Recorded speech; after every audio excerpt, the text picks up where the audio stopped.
right, we are back with Michelle Johnson today on the podcast. I'm so excited to have her here. We met through, Super happy to be here. yes, I'm so happy. We met through Paxton, whom is the host of the Narc Abuse TV on YouTube, and he was doing Instagram for a while. Yeah, he's just got a really great network of speakers and experts and resources all about narcissism. So tap into that as well as Michelle has her own YouTube channel. Yes, I do. Bumped, bruised, and blessed, as well as Instagram. So you can find me on either platform, Instagram or YouTube. Perfect. And she talks a lot about the narcissist family unit, specifically the narcissist mother. And this is what I wanted to dive into today. I feel like I've been in denial on my part of whom I have. And maybe she's not an NPD, right? Maybe she's not diagnosable. But like another episode that listeners, if you listen to and go back to, Can the Narcissist Be Cured? I kind of made some dots and connected that my mother definitely has always said that she's been the scapegoat of her family and that her grandmother certainly was a narcissist. Her mother maybe enabled that, oldest sister kind of. So I don't know, right? None of this is diagnosable, but there's definitely some toxic stuff going on in the family. And almost like the scapegoat also pulls away emotionally, just as the narcissist mother does and can't quite fully be there. So that's kind of like where I'm coming at with this. But I know a lot of listeners may be dealing with or really having a hard time because their mother is a narcissist and it's taboo to, To go against your parents, right? Yeah. yeah, yeah. So tell us a little bit about your backstory and maybe when you first realized that you were dealing with a really unhealthy mother. I have all sorts of exposure to narcissism. I am unfortunately here to testify to that. I I did not realize I have to, and I think a lot of people that I interact with say the same thing. It takes us like almost to midlife almost until you finally kind of pinpoint like, wow, this is not right. Like you grow up with this awful, ominous feeling. You just, this condescension, you're never really happy. But you can't put your finger on it because you're a child and you don't have anything else to compare it to, right? You're surrounded by these people your entire life. So that's all you know. And the dysfunction, all they do is normalize each other. So they kind of cover for each other. The enabler and the narcissist, like they have, in my case, I've referred to them as the toxic duo. That is my narcissistic, quote, mother and my enabling henchman, I call him, father. I do not like to refer to these people with these terms of endearment because they sure the heck don't deserve it. Because you're a mom, it's like, it just doesn't fit. It's like disrespecting the sanctity of being a real mother or being a real father or having a real family. But anyway, so these people fuse together. I see it now as an adult. Like, they're both severely disordered and they they just joined forces to make each other feel normalized, sort of, and like they tried to mask their unresolved issues. Like, I have my master's in psychology. I dedicated my whole educational career to this, and a lot of people say they gravitate to it because we just desperately were trying to understand, what the heck are we dealing with here? What's wrong. As the black sheep, I am the tried and true black sheep, the scapegoat, as you were saying. It's like, we're the truth tellers. We're the ones that are like, something's not right here. We're the justice seekers. and we want to help people. Most of us are empaths, as I love you acknowledge that. And it's just, we just have this goodness in our hearts. You just want to see the good in people. You desperately want to cultivate the good in everyone around you, but there is no doing so in narcissists. They're beyond repair. Yeah, they are beyond repair. And some may debate, well, not so. But I would then argue, well, if you were able to repair and you thought you were a narcissist, you probably just had traits and you weren't didn't have the actual narcissistic personality disorder, right? Yeah. Right, it's on the spectrum. There's like healthy narcissism, like all children are narcissists. The whole world revolves around them. God bless them, as it well should. But like we grow out of it as we acclimate to society and realize like other people matter to me, like but true narcissism, the actual diagnosable disorder in the DSM, like these people are so far gone that they have no capacity to self reflect or, take accountability or responsibility for any of their malicious wrongdoings against other people. But healthy narcissism is like, confidence, we'll say. But there's the other opposite end of the spectrum where it incorporates the malicious element. The malicious, yeah, that sounded weird. But the malice, people are malicious and they seek out to hurt other people. Yeah.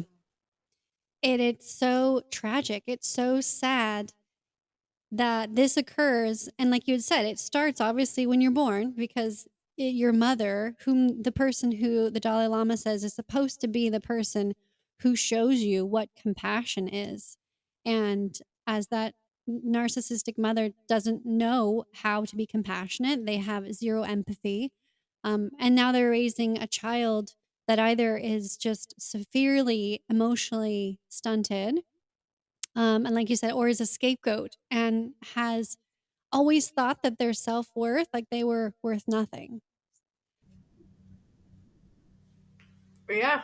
That's one of the things that breaks my heart about, you know, up until the age of 7, like they dedicate like areas of study within the um realm of psychology to early childhood development. It was um it was actually a branch that I was going to focus on at one point. But, you're so impressionable. Up until the age of 7, you're just theta brainwave state. It's like you're just absorbing everything. It's like you're a sponge. So everything that's happening around you, you're absorbing it all and you're internalizing everything. So if your parent says, you know, cuts you down or reprimands you, you think, I'm bad. You don't think I did something bad. You're not able to make that distinction. You think, I'm a bad person. I'm a bad kid. You don't think I did something bad. So that breaks my heart. I hate that about, you know, children born to narcissists are just instantly at a disadvantage because you don't have that healthy, parents are supposed to provide you with healthy patterns to refer to throughout the rest of your life, patterns with yourself, interpersonal, with other people. And that is non-existent. Yeah. So thank God for those of us that have it inherently within us. There is, my husband and I talk about this often because there's my brother and I that were raised in the same home. He was the golden child, I was the black sheep, but he very much became narcissistic himself. In spite of his preferential treatment, he was also the flying monkey, the golden boy. He was like on their Yeah. What's a flying monkey? Can you define that for the audience?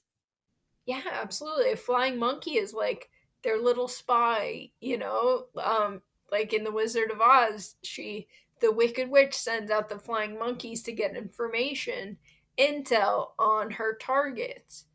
So that is what the narcissistic parent will do, or the toxic duo, the alliance. They'll set, and it's triangulation as well, because they set the one child against the other child. So everyone is against the black sheep.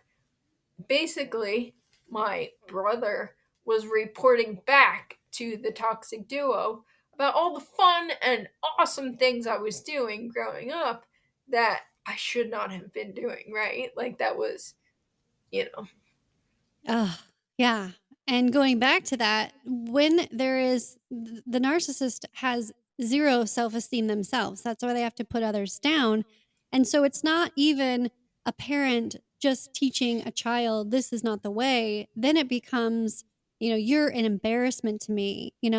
As much as correct. you had said, like, the child absorbs it as I am the bad person. It's kind of what they actually are trying to do is to put you down and break your spirit. Yeah. Very much the narcissist is projecting essentially, and it all stems from their own misery and unresolved issues.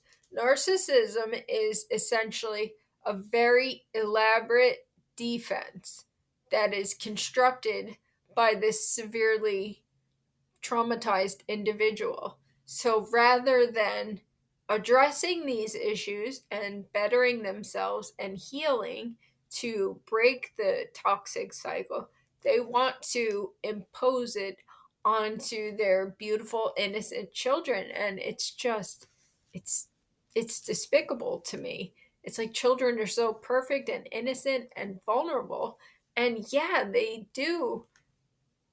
the narcissist breaks the child. They break the child's spirit, and they have you like, and we suffer the rest of our lives with self-worth, with self-perceptions, all of it, because we're trying to overcome this toxic programming that has been embedded in our foundation. Hmm. And I mean, you are a great example that it can be done. You can rewrite it. You can have a beautiful life. But share with me a few ways that you were able to do so, and first, I don't know, when did you start setting up boundaries or putting your foot down? Thanks for saying that, Raven. You're so sweet. I am. I'm so blessed. I'm beyond blessed, which is why I have this whole platform.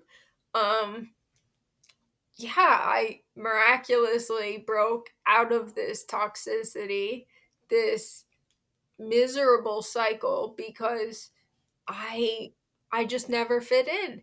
And I always say that, black sheep, like those of us that are at this point where we're learning about narcissism and we are bettering ourselves, educating ourselves, we we're we're breaking out of it. We're doing everything that we can to better ourselves. And as we do that, we learn what exactly was going on, because I'm very analytical just by nature. I always was. And I think a lot of us are. And I think a lot of us are empaths as well, as you always acknowledge, which I appreciate. And we just have this inherent, you know, desire to see the good in people, to want to believe that others have the same pure intentions within them, and they don't. Narcissists just do not. That was a pivotal part of my healing, was just seeing it for what it was. I as I said, I went to school. I got my master's in psychology as well as my undergraduate bachelor's in psychology, and it wasn't until 3 years ago that I was watching a YouTube video and I was like, oh my God, this is what I'm dealing with. When I was in school, I like to share this because it just really puts it into perspective. So when I was getting my graduate degree, I was taking a Saturday class It was personality disorders. And the teacher, this was what she went over in terms of narcissism. She goes, "Oh, yeah, narcissistic personality disorder. I'm a narcissist." Laughed it off. That was all that was said. Legitimately. There was not nearly enough attention paid, and mind you, that at the time, I was in a relationship with a relationship, I use in quotes. It was an entanglement, I'd rather say, with a narcissist. My narcissistic home life, my parents, my upbringing, I was surrounded by it, man, but I never would have put the pieces together until I heard someone validating my experiences and what these people do and the way they punch you down and hold you back and sabotage you and all of that. All of those elements are so crucial to understanding the whole picture. So it was 3 years ago that I really put my finger on what was going on, and that is why I launched my whole Instagram as well as my YouTube. I, by the way, am like allergic to social media because of my narcissistic ex. They thrive on it, right? Like they just feed from the attention that they garnish and their fake persona that they're able to construct. So I have nothing to do with social media otherwise. But for these purposes, I love it because our communities are so empowering and supportive, long overdue support and validation. Yeah, long overdue.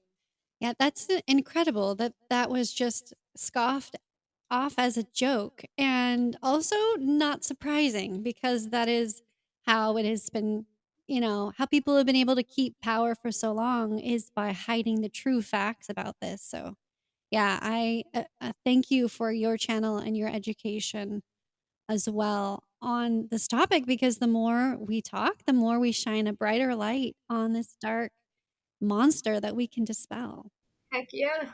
I love the whole narcissistic abuse awareness movement, basically. And you're a part of that as well. Like, I love it. I love that people are learning. And, it's like, it's always brushed under the rug. That's one of my posts.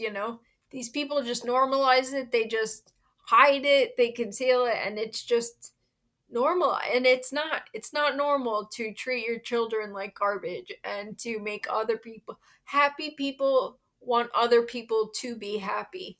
Miserable people perpetuate misery. It's not okay.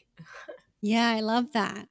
And I was going to ask you, someone I was just on his podcast, Think I'm Broken, he had shed light on this term that our parents did the best they could. And he called that out as a gaslighting phrase. Give me your thoughts on that. Oh, I love that. That was so triggering, Raven. Yeah, like I have a post about that too, right? We did the best we could. Like that is such a cop out. That is just an escape of accountability, right? It's them not taking accountability. It is these people just kind of evading the their faults. It's saying I did the best I could. Like no you didn't. If you did the best you could, you would have wanted better for us. You want, like I say this to we talk about it often. I know that my awful narcissistic mother, in quotes, I know that she came from a toxic home as well. I don't know a lot about it. I'll never know because she never really went into detail about it because she would always say to me, "I'm your mother, I'm not your friend." I was like, "Okay, you're neither, but whatever." So, but I know she came from a rough upbringing. She was an only child, and I know they were very, very strictly religious, and I do believe there was a lot of um, exploitation there, I'll say. And I do believe that it was just same thing. So she views me as like, there was a story she used one time. I was using this example with my husband. She said, When I had you, my mother didn't come to the hospital for days. I was like, that's weird. Why? She was like, I don't know. I was like, okay. So because she was in the hospital when I had each of my children, she thinks like, oh, I did better than my, like, I think that's what these people believe. Oh, I did better than my parents. So what are you complaining about type of thing? That's a familiar feeling that I've experienced myself. It's like I reach out and I express my needs. I have 2 babies in diapers. I have no one to really help me and mother out of state. They chose to leave, by the way, while their grandbabies were being born. Of course. Because they don't want to be, oh, I can't help. I would love to help you, but I can't, right? Well, it wasn't even that. I was like, "Well, at least your mother, at least I don't live around the corner like my mother did and she never came." It's like, "Oh, okay, that does sound worse, however, like, that's also diminishing the need that I asked for." You're actively moving. Oh, Yes, yeah, man. It's exactly. And I know there's multiple reasons why, but yeah, it just shows the focus, like, what their priorities are, and it's not their children. and their lack of connection to us. Yeah, They view us as property. They view us as subservient in some way. Like we are obligated to serve them for our whole existence, right? Like that's how they view us. It's such a disconnect, man. Like yeah. being a real mother, it's like could you even like I Honestly, we I'm like, can't. I'm gonna be the psycho grandma who's, like, living with them, like, being their live-in Joe and nanny I for say it all the free. time.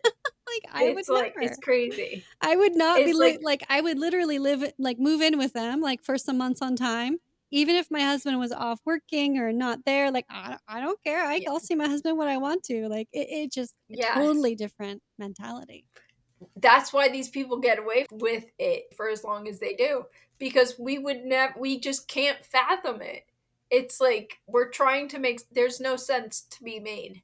At the end of the day, that's just the sad reality that we need to come to grips with. That was a game changer for me. Yeah, so I was gonna start to ask you a question about how can someone's relating to us, they feel the same exact feelings we have felt. How can they do like, what are some actionable steps to help them kind of get out of this thick fog and enmeshment from that mother? Absolutely start building up your self perception. It sounds silly to us because we've been beat down for so long, but do affirmations, do self care practices regularly because you desperately need it. Also, educate yourself. That is such an important element to healing. There's a book that I believe it's like the Bible for this whole narcissistic abuse upbringing. It's by Pete Walker. It is called Complex Post Traumatic Stress Disorder. That is the first book I read, and I highlighted the entire thing like front to back. It's such a great book in terms of like, oh, that's Mhm. what that was, or oh, it just makes sense of all these covert tactics, that these losers got away with for as long as they did because we didn't know what was going on. We knew it didn't feel right, but we Yeah. just didn't have the pieces to validate what it actually was. Yeah, and there's this major truth that a lot of us are blocking and subconsciously blocking too because we don't want to not have a mother. We don't want to feel isolated and alone anymore. But I mean, what I've found is the more I try and the more I expect, the more isolated I feel because she won't be able to reciprocate or meet those She'll never come expectations. through for you. Yeah. Yeah. So the education part I think is really key. Thank you for that book referral. And your book, And my book. right? Yeah. And yours The coming Empath too. and the Narcissist. Yes. Yeah, I'm so excited. That's relaunched with its brand new cover. It's beautiful and professionally done. Oh, and I forgot to tell you, we were Yes, it chatting is. about self-publishing before we hit record, and I forgot to tell you that just as I republished it with the live professional cover, another person, a new author, has published a book in our realm of narcissism with the same red cover that I used on my first edition. Ah, good thing you changed it, Perfect girl. timing. And then also my audiobook will be available in September on, Audible, so I'm excited about Love that. it. I wanna hear about your book you're working on. Yeah, it's not coming out till, like, September or October, but I love providing all of this information, you know? It's so important, like, as we gain this insight, we're here to help each other, and that's exactly what you're doing, and Yeah. that's what I'm doing, and that's all we do. That's why we are being a cycle breaker and breaking this generational trauma. It is so hard, and it is very isolating, but it is worth our every effort. And I know that you feel this way because you're a great mom. And I talk to so many people that reaffirm this sentiment. It's like we've we've been through it, man. Like we have been punched down so successfully that our self-worth and our self-respect, all that has been just desecrated. So we're trying to build it back up and we're doing it. But in the meantime, my husband and our children, you look at your children like they deserve so much better. You know, I would never let these people have access to them. Like, Yeah. there was a story like just before I cut contact with Mhm. these people. Um, I don't even like it's the narc mother quote. She came over to our house. Now I'm in a wheelchair. She had the flipping audacity. She was confronting me because I had started to gray rock. Now, if you can gray rock and continuously do that, like just limit your contact, that's wonderful. But I I couldn't do that. Like my narc raged. I Yeah, received she a intruded and showed up she at was your house. Yeah. yeah, they came to my house. My husband was at work. It was me and my young daughters, and I'm in the wheelchair, and she started yelling at me, lashing in front of my kids. I was like, "Are you freaking kidding me, man?" And she had the enabler take them out. She's like, "Oh, that's why daddy's here." I was like, "Right, you're henchmen, to be your support, but screw me and my situation." But they took our kids to their home afterward to go swimming, right? Because they're so bougie. Because narcissists are often just obsessed with Yeah. materialism, right? So they took our kids to their house to go swimming, and we did not get the narc a birthday present that year. She had the audacity to confront. At the time, my daughter was 8 years old. She was like, Grandma was upset that you didn't get me a birthday present. I like when my daughter told me that, that instinctual motherly fury that you feel. I was like, oh no, she did not confront my 8-year-old daughter about not getting her birthday present. So I was like, that's it, man. That's Ugh. it for me. It's enough. I mean, it's easy to manipulate the weak, and they go after them first. They will always go for they will always they have no Yeah. these people Yeah. have no bounds, they have no shame. They will just and this is I think this is what saves us, thankfully, is our families, our beautiful children. And we see like we give them like we don't give ourselves the grace. Like I think back to myself as a child. My husband says it a lot. Like I can't believe you went through this. And I am able to better put things into perspective looking at our children and how much I love and appreciate them. And I just think, gosh, like the way I was treated, uh, it's outrageous. It is outrageous. I love that you keep bringing up your husband because I do the same thing where I, like, bounce ideas back off of him because he's outside the situation and he's Yes. wise and neutral, and it's just so interesting that he can have such a clear view, right? I think this is the thing that's difficult. You can't do it alone, is because you're so bogged. Your mind is twisted. You've got so much fog. It's almost like you're drugged, like when you come out of, like, surgery or whatever, you can't think straight. That's, like, where Yeah, you're that's at a good. mentally trying to figure out what is going on with this person. Whereas if you have someone on the outside, a coach, a therapist, a healthy partner, somebody to bounce these off of.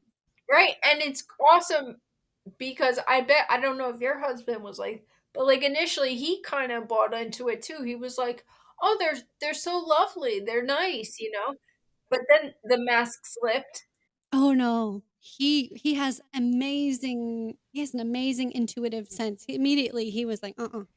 Oh, he did. Oh, God bless him, that's awesome. And that was one of our huge conflicts is, like, I kept trying to convince him to come and be part of it, and he's like, "I'm not having anything to do with that Oh, party." that's awesome, Raven, that's God bless that man, he is a keeper. You know He what? is a I met my keeper, husband yes. in college. We were freshmen. We fell madly in love with each other. And we were gonna like full steam ahead. We were gonna like get married, get an apartment, moving. And I broke up with him because I was so screwed up from my toxic upbringing, right? I was like, what is this? It's like Yeah, real yeah. love. He like there's no conditions. Like I this is safe. I feel good.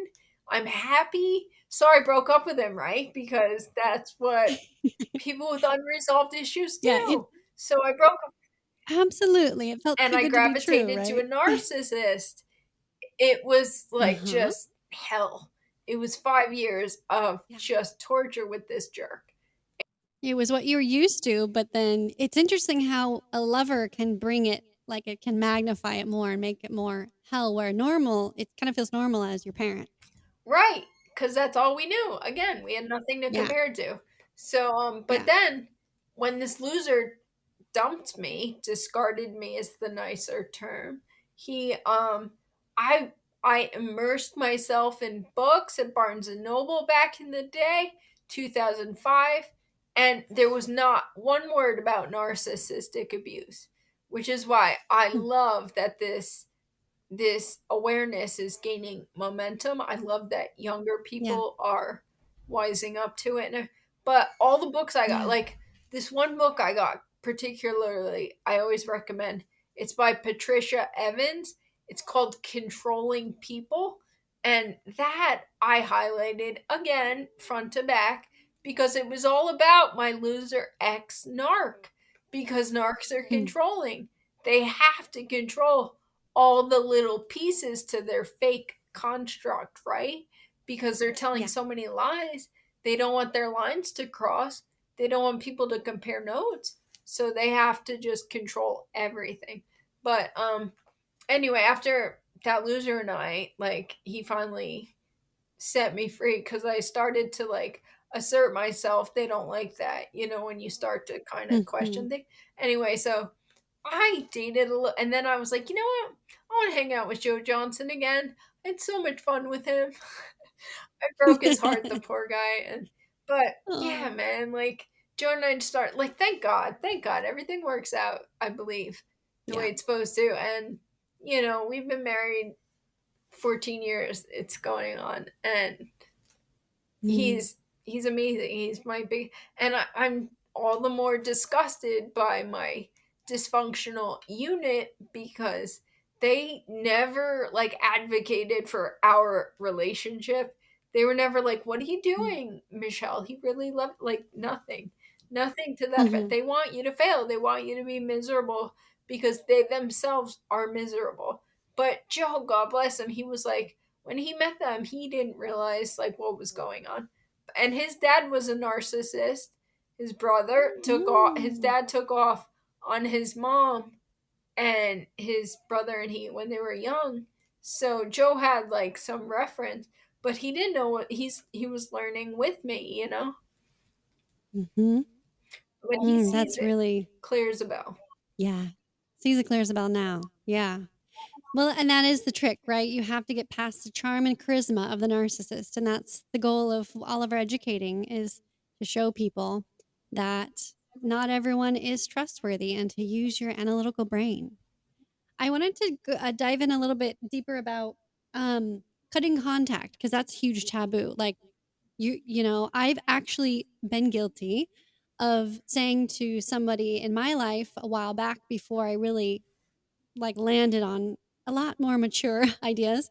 But I said, "Well, why are you not talking to your mother? She may not be here for very long. Kind of like time is precious, right?" So that's kind of the social normal is for people to encourage people to not abandon their mothers. I'll tell you what. All right, that's my son back there, Joey, and he was Mhm. diagnosed with brain cancer at 2 years old, and he passed Mm, at 4 years old. So, I'm talk about sorry. putting things into perspective. And all throughout that agonizing experience, Joe and I, we went through 18 months of just pure like I would never wish it on my worst enemy. And when we lost Joey, it was like holy cannoli. Like we had such a more profound appreciation and reverence for our love, the way we love and appreciate our children. And I thought through that experience mistakenly that the narc would wake up. I was like, oh, she's got to appreciate, because, they never want to be bothered with our family, us, or our grandchildren. And never mind, like, I've been diagnosed with MS for like over 20 years, and they Mm, never wanted to help. We live 10 minutes away from these people, and like, I could have desperately used their help. I didn't yeah. start using the wheelchair until 4 years ago. But, not easy when you have babies. And I was not having an easy time. But they couldn't be bothered. And I was like, you know what? Losing Joey will really really open their eyes to appreciate what's not at all. Not at all. Mm-mm. And Didn't even go ahead. No, that wa I yeah, they didn't even open their eyes. Yeah. And the latest hoovering attempt from the narc, which I just made a YouTube video about, she had the audacity to email my husband and say, oh, have you no heart? Daddy was diagnosed with cancer. I was like, are you flipping kidding me? Like, I have been struggling. Joe and I have been struggling. We are our own ship over here, Joe does Mhm. everything. He takes care of me, our children, our home, and nobody's ever helped him. But let us drop everything for them. And a lot of people validate this. They say when they're dealing with narc parents and they've got no contact, the narc will come up with like these outlandish attempts to hoover you back in. They'll try to get like they'll just stoop to all-time lows, and like my meanwhile the prognosis is probably benign or like fine, it's probably not Yeah. that severe. I mean, I don't mean to detract from anyone's struggle, but I would probably have more compassion, Raven, for like a complete stranger than I do for these people. I mean, they watched us Yeah. go through agony and they didn't Mhm. do anything, but let us drop everything. And like, no. Um, we were going for treatment to the city with Joey, and Mhm. they had the audacity again in one of their hate mail messages to me. The enabler said, we never charged you for parking or tolls that we had to pay to go see you in the city. Do you know how many times they came to see us in the city? Like twice. Over like 18 months, Joe and I were staying there overnight together in the hospital with Joey. Yeah, Like, you were going all the time. uh Yeah. huh. Like every week we were Mm. there. But they didn't charge us for parking or tolls. I mean, any kind-hearted, responsible, compassionate person would never bring up that, Any and they would decent probably be there sleeping over with you. any decent Yeah. human being. Like I said, Yeah. complete strangers were more supportive and kinder Right. to us than my own family. Mhm. Amazing. So Mhm. So yeah, Oh, that's that so quote hard. that you said about like oh They my did their old boss best. visited me and said something like, "Oh, how are your parents?" I was like, "Great. I don't talk to them at all." And he was like, "Well, you only have one set of parents." And I was like, "I know. Isn't that awful?" I was like, "Good for me that I put that spin on it." I was like, "Poor Yeah. me that I only got one set of these losers, and this is the crappy hand I was dealt in life. This is the poor hand that we have been dealt. But you know what? We're better people for it because we will be the polar opposite of what they are." Yeah, we're the ancestral pattern breakers. Yep, yep. And I think also you don't I mean, you can choose family. I've also was raised with this whole phrase of blood is thicker than water. And I've seen time and time again in actions that is not true. And yes, you may always be related to me, but that doesn't mean that I have to have a relationship with you, like you, or even talk to you. So, and you can create your own family friends. Chosen family all day, any day. Yeah, that's why there's Friendsgiving nowadays, you guys. It's not taboo anymore. Love it. Yes. That's amazing. I really feel like this was incredibly impactful, and I hope to our listeners that this has removed the guilt and shame of this taboo idea that you have to stick around and put up with the narcissist parent or mother's abuse, because you don't. You have a choice, and you have just as we have one pair of parents, you have one life to live in this body. One life. That's right. Yep. So yes. So everyone, you can find Michelle on her YouTube channel. Bumped, bruised, and blessed. And Instagram as well. Any other final thoughts that you want to close out and send a message out? No, thank you for having me, Raven. I appreciate everything that you do. I love that you incorporate the spiritual element to this insidious experience that we have undergone, because I do believe that having been exposed to the true evil in this world, that we are seeking out better for ourselves and our loved ones and generally other good people in the world. So I love that you do that, and I appreciate that you had me on your show. Thank you. Yeah, absolutely. Thank you for being here. And everyone, make sure that if you enjoyed this show, if this uplifted you and gave you support, please take a screenshot of this podcast, share it to Instagram, and tag both of us. We're more than happy to connect with you and support you. Yes, I'm always here. Perfect. Absolutely. And remember, everybody, keep your unique light shining.